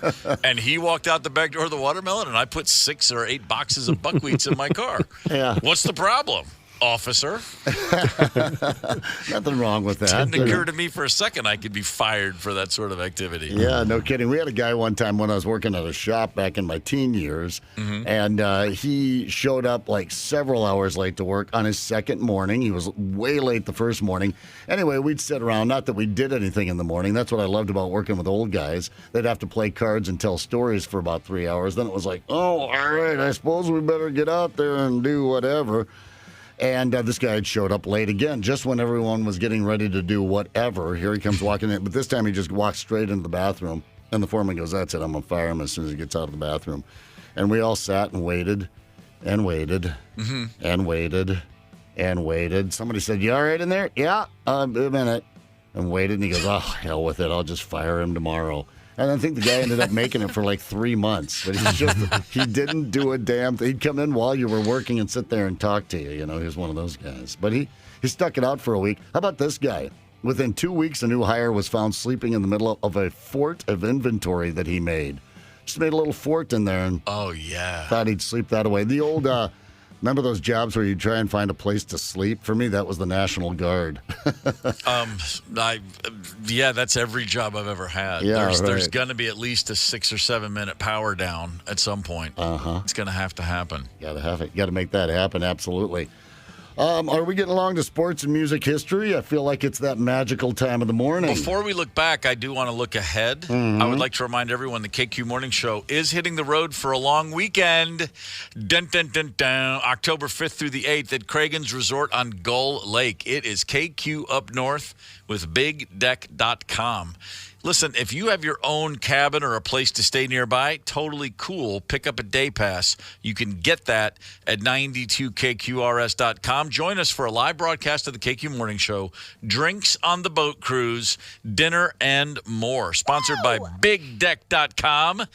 Cragen's Resort on Gull Lake. I'm looking forward to it. Oh, yeah. We're all looking forward to it. Join us, won't you? I have a feeling that's going to be another one of those Monday mornings I'm not going to have a voice, saying just I like to have I get loud. You guys know that when I'm excited and having a good time, I get a little loud. We'll do it right. We'll do it upright. I don't get that. It's the KQ Morning Show, 92 KQRS. This is the KQ Morning Show. I'm Steve Gorman, and I've got bad news to share with you this morning. What now? The makers of Uno, the card game, All right. have issued a statement. They would like to remind everybody, take note that you can only put down one card at a time. You cannot stack 2 or more cards together on the same turn. For example, you cannot put down a draw 2 on top of another draw 2. You cannot put a wild draw 4 on the same turn. You can't stack draw 2s or House draw rules. 4s. I call house rules. Yeah, exactly. Yeah. Who do you think you are, Uno? Do you know how many damn sets of Uno cards I've bought in my life? Like 100, because they go missing. Is what happens with kids. You teach your kids a game. We can all play together as a family. You start having family fights the way you're supposed to. Don't tell me how to live my life at the privacy of my own home. We will stack draw 2s and draw 4s till the cows come home. Thank you. You're right. Yeah. And in fact, we will play Uno games with multiple decks just to try to see how many stackings. You know, if you haven't lived until you are sitting around the table with family and friends and someone's drawing 24 cards at a time. That's good living. We never had a chance. So I quit playing Uno when I was a teenager because Mom dominated. Mom was in card clubs.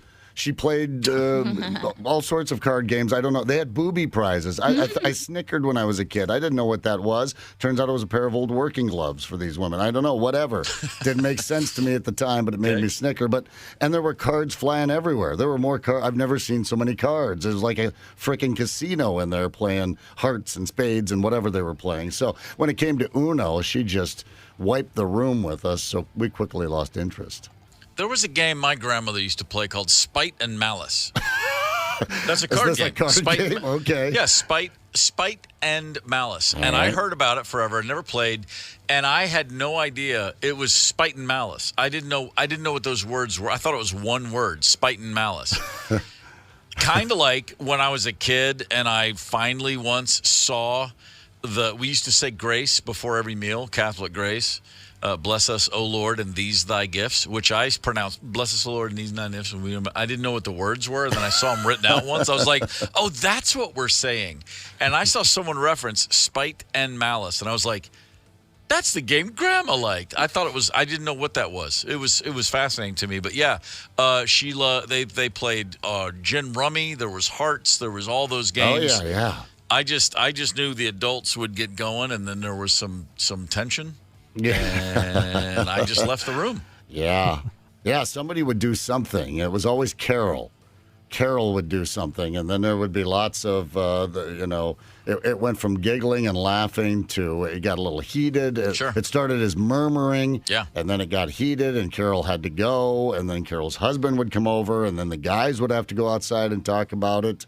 Those games were too complicated. Uno was right up our alley when I was, 7th, 8th, 9th grade. There'd be summer nights, Gorman family Uno, and and the fight would start over the way you said Uno. As you laid the card down, it'd be like, Uno, and you'd glare at someone across the table, and it's like, well, you got attitude with me, and it would just go. Just a powder keg of Gorman family dynamic in every card game. Yeah, I like it. Well, that's there's a Reddit thing here Tony just shared with us. Rewatchable movies. According to Men's Health, most people have movies they love to go back and rewatch. And so it's a whole list of what do you enjoy rewatching the most? Again, this is Men's Health magazine. Number 1 on the list, Goodfellas. Now, I will watch Goodfellas at the drop of a hat. If I'm flipping channels and I see it, I'm sticking. Yeah. But what does it say about us? That this is a movie we all will immediately long right back into. We're violent, bloodthirsty at our core, at our DNA. Hell yeah. Yeah. That's America right there. Right there. Indiana Jones and the Last Crusade. Which one is that? That's the second one. No, hell, I don't remember because here's my thing. Indiana Jones, I have 2 movies that I'll watch over and over. And every time they come on, boom, I'm going to sit and watch it. Indiana Jones, the first one. Temple of Doom was the second one. Last Crusade was with Sean Connery, right? Wait, hold on. What's the first one called? Indiana Jones, the Raiders of the Lost Ark. Thank you. Raiders of the Lost Ark, and then you had the Temple of Doom, and then the Last Crusade with Sean Connery. Mm-hmm.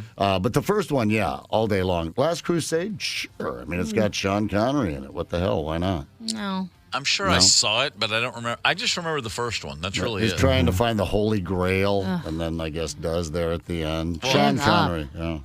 You got Karen Allen going, though. That's all I needed. Yeah, Karen Allen, that worked for me. But she wasn't, she was just in that first one, Raiders. Right. And then showed up again when they were, geriatrics. Then it was Kate Capshaw after that. And then, Spielberg married her. Got that leading lady. And I forget in The Last Crusade, another blonde actress, but I don't know that she's of note. I don't remember seeing her in anything again after that. Maybe that killed her career. I don't know. Also on the list, Mean Girls. Yep. Never Classic. saw it, yeah. By the way, oh, really? Mean Girls, no. I It's lived it. It's worth your time. Over and over again, about every year and a half. Worth the time. All right. How about, this is a foregone conclusion, Shawshank Redemption. Oh, yeah. Yeah. Can't turn it away. I mean, if it's on, I'm watching. That's all there is to it.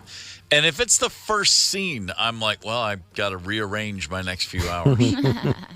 I have no idea to this day what those two Italian ladies were singing about. Man, come on. When Andy blasts out some opera on a PA system from the 60s that sounds like you're at the Met itself, that's great.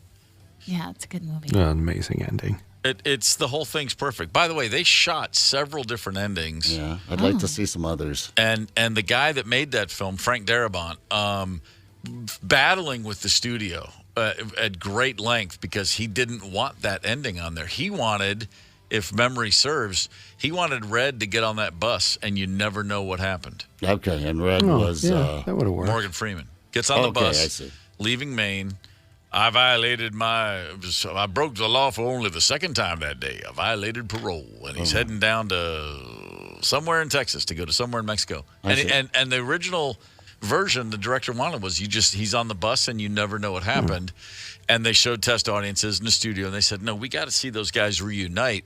And then they were like, you've got to show them you've got to show them together. And he was like, no, man. I mean, I'll put them on the same beach. That's as far as I'll go. Running to each other in slow motion and embracing. What happened to Red? He made it to Florida. Oh, okay. Yeah. Although I was wondered if that was in his... made it to Mexico. Okay. I always wondered if that was in his mind, though, that visual of them meeting up again on the beach. It could have been. Yeah, it for sure was. No, it wasn't. Yeah. No, they're down there. They're running a little bed and breakfast, couple of felons on the road. There are rumors about him, but nobody knows for sure, and there's nothing wrong with that. He's dead, and that's his heaven. Andy killed him. What? Yep. Well, they were in prison together. To prison. Yeah. Mm-hmm. We've had a perfectly fine morning, and now I'm just angry at both of you. You've ruined it. I usually do. This is just... okay, fine. Let's get a couple more, and then we'll move on. Superbad. Hell yeah. Love that. It's a great movie. Not a watch over and over again, but I'd watch it again. Funny. I saw it for the first time on a plane, and I was laughing so hard I was weeping. Tears just pouring down my face. I was laughing so hard. And then how about this one? Another, I think, overlooked comedy, Forgetting Sarah Marshall. I like that a lot. I really liked it. Always did. Thought it was fantastic. Yes. The whole musical about vampire, the Count Dracula Muppet-looking thing, it's completely absurd. That's good stuff. All right, well, there you have it. There's some movies. I like them all. Yeah, there's some movies on here I've not seen. So, if they're watch over again movies that maybe I'll track them down. Paul Rudd, I see, is in Forgetting Sarah Marshall. I like him. He's fantastic. Jason Segel, you can have him. Mila Kunis Russell is so Brand, cute. Take him or leave him. Jonah Hill, I love. But it doesn't matter if I love them or not. It's all about how they play their character. Yeah. No, it's fantastic. Except for Jason Segel. What's wrong with Jason Segel? He could play any character. He could play my favorite character in the world. I see. Just can't. Well, then you probably won't care for Sarah Marshall since he wrote it and he's the star. Yeah, it's all him. All right. It's pretty much he and his front office. He's fully nude in that one. I'm going to Forgetting right. Sarah Marshall. How about I Love You, Man? I love you too, man. Didn't see it. Jason Segel. It was good. Is it? Yeah, he did that's cute. And I wanted he redid a whole Muppet movie. He made a Muppet movie too. Okay, I saw that. Didn't see that Yeah, one. I was dating someone who was into the Muppets at the time. Damn. All right. Well, we got a lot of catching up to do around here, guys. I guess we do. Yeah. No kidding. Got a lot of movies we got to see. Let's look back, shall we? How about a history lesson? Well, what happened today? Yeah, what is it, Steve? Oh, I'll tell you what happened today. August the 28th, 1972, the Summer Olympics in Munich, Germany. Let's just take a moment and remember how amazing the Olympics were back in the day. Yeah. When they were every 4 years, but the same year. So you'd have the Winter Olympics and Summer in the same year. Right? I love that. It was such a setup. You'd get through the Winter Olympics, and then you're like, oh, my God, the Summer Olympics are right around the corner. And when they went to alternating them every 2 years, there's another Olympics. At first, I thought that makes sense, and then I realized really quickly, no, it sucks. Agreed. Pack them all in the same year.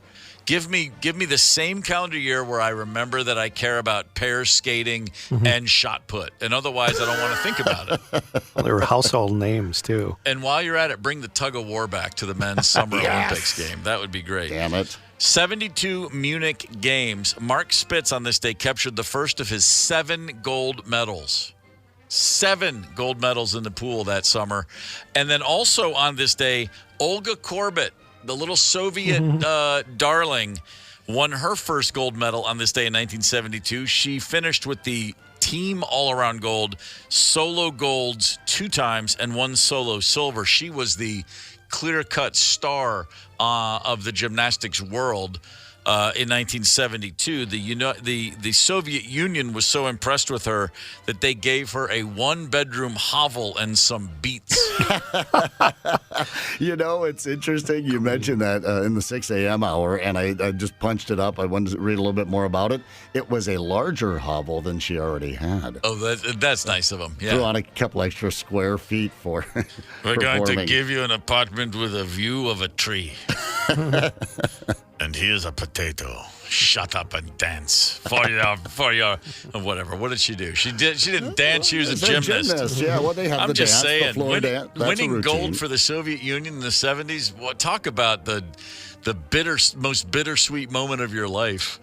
I have done this, and I'm gonna get some borscht out of it. Oh, right. And they would lock them in like a compound for it was 24 hours a day. Look at the hockey team, Actually, she probably was thrilled with that borscht because she hadn't eaten in weeks. Oh, I see. The KQ Morning Show, 92 KQRS.